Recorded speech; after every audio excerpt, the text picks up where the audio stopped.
What's going on, guys? Welcome back to the channel. I hope everybody's doing well today. Today, I will be reacting to a highly requested video. And boy, when I tell you I was dying of laughter when I looked at these recommendations. Dying of laughter, man. Today, I will be reacting to They Are Not Coming Anymore, America's hidden tourism crisis. Let's jump right into it, man. A big drop in tourism from around the world. Take a look at this. Travel from Canada and Mexico was down double digits in March. We're also seeing fewer visitors from Western Europe, Central and South Asia, South America, I should say. Here in New York, tourism is also being hit big time. Once again, driven by negative sentiment toward the USA. Hey, is it me or the city don't really look this packed as usual? I don't care if it's a Monday morning. What's going on? Ain't nobody bumping into this lady. We don't have no people walking past her, next to her, trying to photobomb her or get behind her in a video. Like, wait, whoa. Like, New York City looks kind of empty. Let me find out our city is made up majority of tourists. I never really thought about it that way, you know? But us as New Yorkers, we don't really go to the city like that unless it's like for a night out on the weekend or we work in the city. Ain't nobody just popping out to the city like that, especially if you live in New York. No, it's usually the tourist. Now that I'm thinking about it, look at this right here. It literally says gifts with the hearts. I heart New York. This is a tourist gift shop. Like, this is made for the tourists to enjoy now. And now we are going to see how empty New York City is without those tourists visiting. This is crazy. I've never seen it like this, guys. I'll be so serious. Big time. Once again, driven by negative sentiment toward the USA. Stunning images of near-empty passenger planes. Oh my goodness. I told you, man. Our country did this to ourselves, man. Are the pilots even getting paid anymore? Ain't nobody on this plane, man. Who we flying? You scheduled to fly today. Say you are scheduled to fly from Canada to New York City, but there's no Canadians on your plane. Matter of fact, there's nobody on your plane. Is the trip canceled? Does the pilot go home? Like, does he still get paid for the day? What goes on when nobody gets on a plane? Like, I don't think this has ever happened in history before. So what really happens when passengers from a specific country or just anywhere choose, we're not going to travel to the US. We're not going to take the plane. Now we have no passengers on the plane. So where are we going? Like, would the pilot still have to fly to that destination and land the plane for the next pilot and to get on with his life and his schedule? He's flying nobody.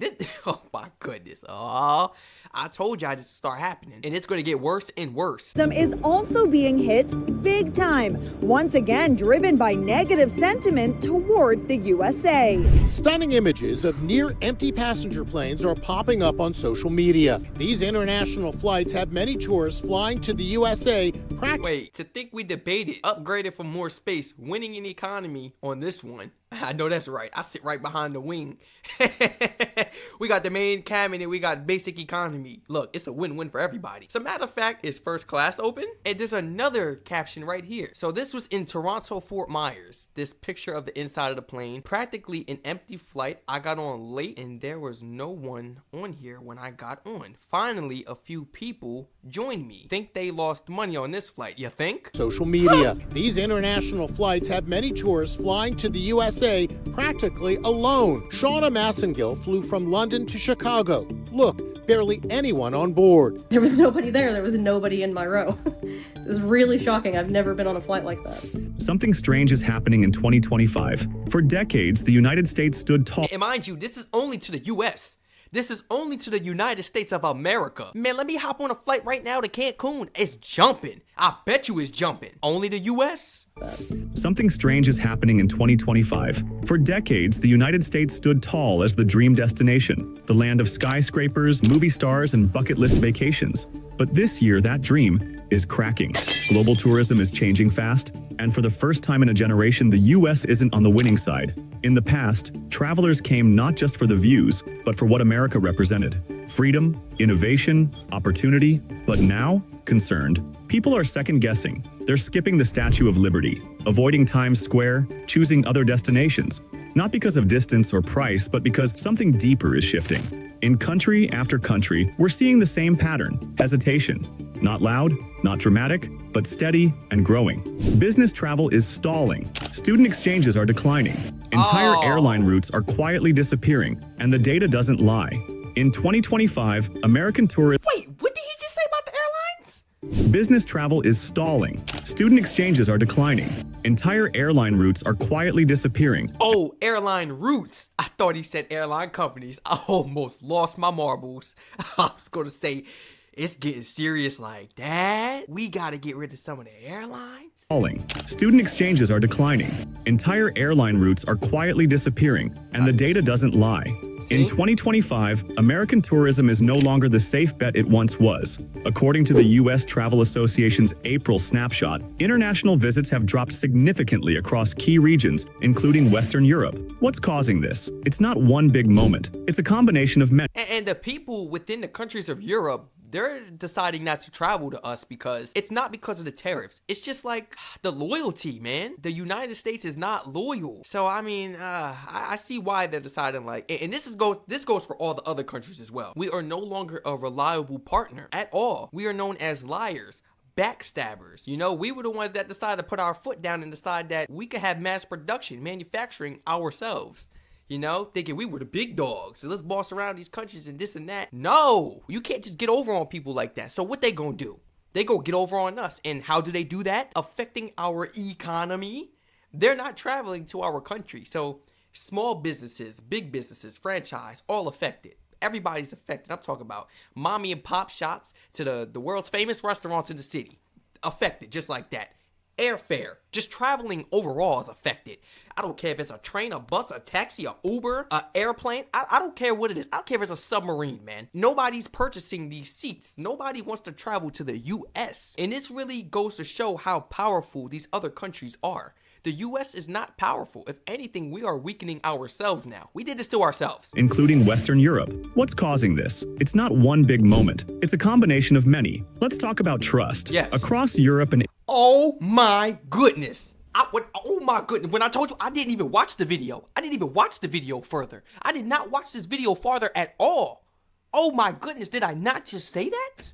I just said that. It's trust. And I should have mentioned that in yesterday's video because, boy, some of y'all were getting on me. It's not about the tariffs all the time, Strac. It's about the trust. Believe me, I know. I've been talking that trust stuff since the beginning. I just stopped bringing it up because it was like, all right, let's move on to another topic. We got some issues going on, and that's the tariffs. But the main issue is really the trust. There's no loyalty. There's no trust. It's not one big moment. It's a combination of many. A combination. Let's talk about trust. Across Europe and Asia, travelers report rising concerns about U.S. immigration, long border waits, aggressive questioning, even racial profiling. National headlines are filled with stories of detentions and visa denials, even for professionals and students. These aren't rumors. They're real events, documented, shared, and amplified. Yes, there are multiple Canadians. They get you when you try to leave, not coming in. That's how they get you. You know, for all my Americans that decided to travel to Canada, Europe, or anything, and you coming back from that country, that's when they go get you. Stay safe. You think because you hopping on that flight and they didn't get you, you safe. They wait till you come back. Same for the Canadians, man. They be holding them at the borders, holding them at the airports. As soon as you get back, though, like they was waiting on you. Like they already had it from the moment you scanned your ID or showed your passport. Checked in and went on your plane. Go ahead and enjoy your trip. Man, we might put you in custody, put you in cuffs. You know, you're going to jail. You're going to face a fine or we're going to ban you from our country. A lot of things going on and it doesn't make sense. And students. These aren't rumors. They're real events, documented, shared, and amplified. In Germany, the government officially updated its travel guidance after several German citizens, including students, were detained at American airports. According to Reuters, the German Foreign Ministry stated that even a valid visa no longer guarantees entry into the U.S. In Japan, NHK, the national broadcaster, covered multiple incidents of engineers and tourists being held for hours by U.S. customs officers, fueling frustration among businesses and universities. And in Australia, SmartTraveller, the government's travel advisory service, issued multiple warnings about inconsistent airport security and increased scrutiny at U.S. borders. Oh, yes. Meanwhile, Flight Center, the country's largest travel agency, reported a 16% drop in U.S. bookings while travel to Japan and New Zealand surged. On social media, Australians share stories of invasive phone checks, long delays, and general unease. I was questioned by one of the officers, and then shortly after my mother and I were taken into a room. We were held there for quite some time before my mum was released, and then I was unfortunately remaining behind for further interrogation, and then that was about a 4 to 5 hour ordeal before I was taken to the federal detention center. I know. 4 to 5 hours before being taken to the detention center. This is not even at the detention center yet. This is just in the room in the airport. I know exactly how she feels, you know. When I went flying with a few family members, you know, one actually happened to be ex-convict. So, you know, when we land back at the airport, it's never when leaving. When we land back at the airport, the clear check doesn't go through. Now they got to pull him inside the room and go through a background check and make sure he's good. He's no longer on probation and this and that, and he's cleared by a probation officer. And then meanwhile, it's like, man, I haven't spoken to the probation officer in years. I'm good. I'm cleared. I'm not on probation. I'm good. I'm good. I've been out for 10 years. They don't care. They will still pull you in that room. And I know her pain, man, because me and my family was sitting there like, come on. I mean, it was already a 5-hour flight. It's a 5-hour flight, man. Plus another 5.5. Yo, 10.5 hours. I'm not going to lie. I want to fight somebody now. 10.5 hours. I want to fight. For further interrogation, and then that was about a 4 to 5 hour ordeal before I was taken to the federal detention center. News.com.au ran a widely shared article describing first-hand accounts of travelers being ordered to unlock their phones or face immediate deportation. This isn't just about tourism anymore, it's about identity. Face shared article describing first-hand accounts of travelers being ordered to unlock their phones or face immediate deportation. This isn't just about tourism anymore. It's about identity, values. Whoa. They was doing that at the Canadian borders. I know that. Trying to go through phones. Canada was not trying to do this. It's more so the US. They're trying to go through everybody's phone. All the Canadians that come through that border. Oh my goodness. Y'all better stay protected out here, man. Deportation. This isn't just about tourism anymore. It's about identity, values, reputation. For many international travelers, America once symbolized optimism. Now, it often represents uncertainty. And let's not ignore the political elephant in the room. Serious tariffs, trade tensions, diplomatic friction. These don't just impact policy, they ripple down to everyday travelers. Flights get cut, insurance premiums rise, confidence in the travel experience falters. And the response has been swift. In Canada, the country's closest neighbor, Forbes reported that in April alone, air travel to the US from Canada dropped nearly 20%, while land border crossings fell over 35%. Canadian media and forums are filled with discussions urging travelers to skip the States and spend their money elsewhere. Global news highlighted a growing trend. Canadians canceling Florida vacations and buying properties in Portugal or Mexico instead. Oh. Realistic airlines are... Whoa, they going this deep like that? Whoa, that's deep. No, that's deep. And spend their money elsewhere. Global news highlighted a growing trend. Canadians canceling Florida vacations and buying properties in Portugal or Mexico instead. Realistic airlines are responding too. Air Canada has reduced routes to US cities and increased flights to Latin America and Europe. The truth is, the world still wants to believe in the US. The culture, the music, the technology, it's still admired, but concerned. But in 2025, admiration isn't enough. What people want now is respect, safety, and consistency. Yes. In France, Le Monde published a front-page piece suggesting that America has lost its romantic image. French travel agencies report double-digit declines in U.S. bookings, with many travelers now opting for Spain, Greece, or Quebec. The French no longer view the U.S. as a guaranteed ally. Polls show that over 70% of French citizens now hold unfavorable views of American leadership. Can this trend reverse? Absolutely. But it's going to take work. What you mean absolutely? Man, who pays you to say that? Ain't no absolutely nothing, man. We doomed. We are doomed. I'm a man of faith, okay? And I believe that, time has to take the matter on this. Only if our president stops doing things. Because, look, we're in a moment of heat right now. So let's just stop doing things, man, and just let it die down a little. And then let's try to think of some ways to resolve these issues and make up for the toxicity. Oh my goodness. I tell you, our economy is going to fail. I know so many people that got laid off of jobs as we are speaking, as I'm speaking right now. They are home right now, unemployed. No unemployment either. I told you about that last video. No unemployment either. Yo, y'all really messing up Americans' lives. Like, this is not our fault. We didn't ask for this. We didn't ask for this, man. Nobody did. For Spain, Greece, or Quebec. The French no longer view the US as a guaranteed ally. Polls show that over 70% of French citizens now hold unfavorable views of American leadership. Can this trend reverse? Absolutely. But it's going to take work, and not just flashy advertising campaigns. It will require reforming how America treats foreign visitors. That means clearer border policies, cultural sensitivity training, and deeper cooperation with foreign consulates. Because tourism isn't just economics, it's diplomacy, it's storytelling, it's how people relate to a place before they ever step foot in it. That's true, but you could be as nice as you want to the tourists, and the foreigners coming through visiting our country don't mean the issues and the controversy are going to stop between the United States and their home country. What? Man, we dealing with world leaders here. So go ahead, treat the tourists, foreigners as nice as you want. We still got problems. Well, I don't have no problems. But America still has problems with their country. It wouldn't even matter. That would not matter because these people are for their country. They are supporting their country. So if you're still going at it with their country, what makes you think they're going to come over here and travel to our country and enjoy vacationing here, staying here, living here? They don't care how you treat them. They care how you are treating their home country. And then, yes, we treat the tourists and foreigners with respect.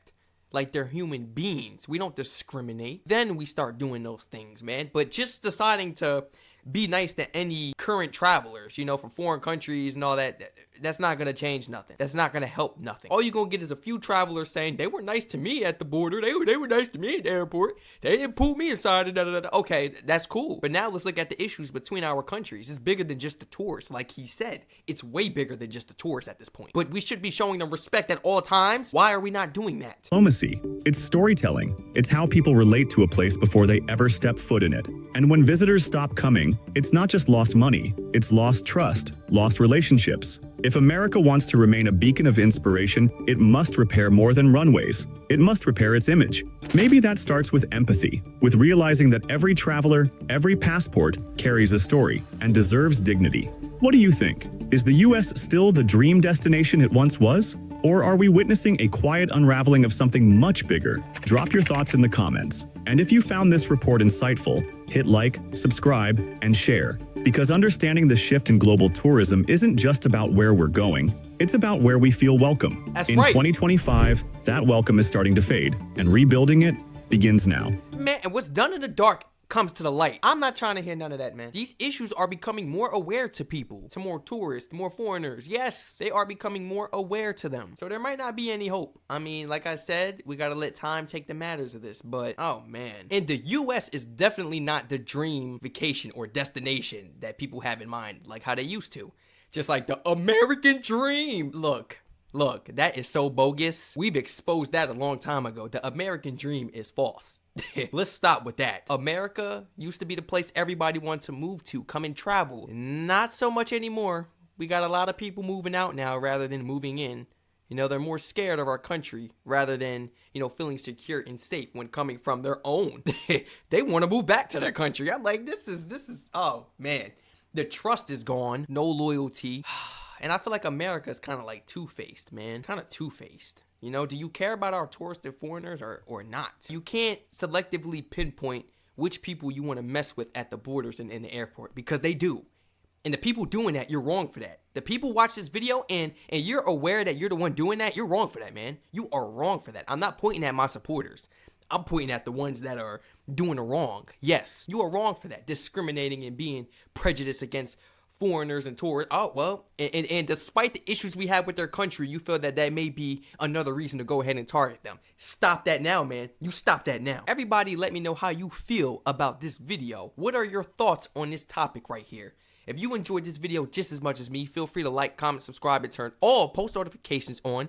Feel free to share this video and channel to your friends and family members. And everybody, please continue to flood my comment section and suggestion link in the description down below and my social medias, man. You guys have been flooding my DMs. I think, you know, some people have found a method. If you text me in my DMs, there's more of a chance of me responding faster. So I see the method. I see what you guys have been doing. And look, I have no issue with it, man. I love all the support and, you know, all of the comments, all of the people reaching out to me on a daily basis. Thank you so much. Everybody stay safe, enjoy the weather, and I hope to catch you all in the next reaction video.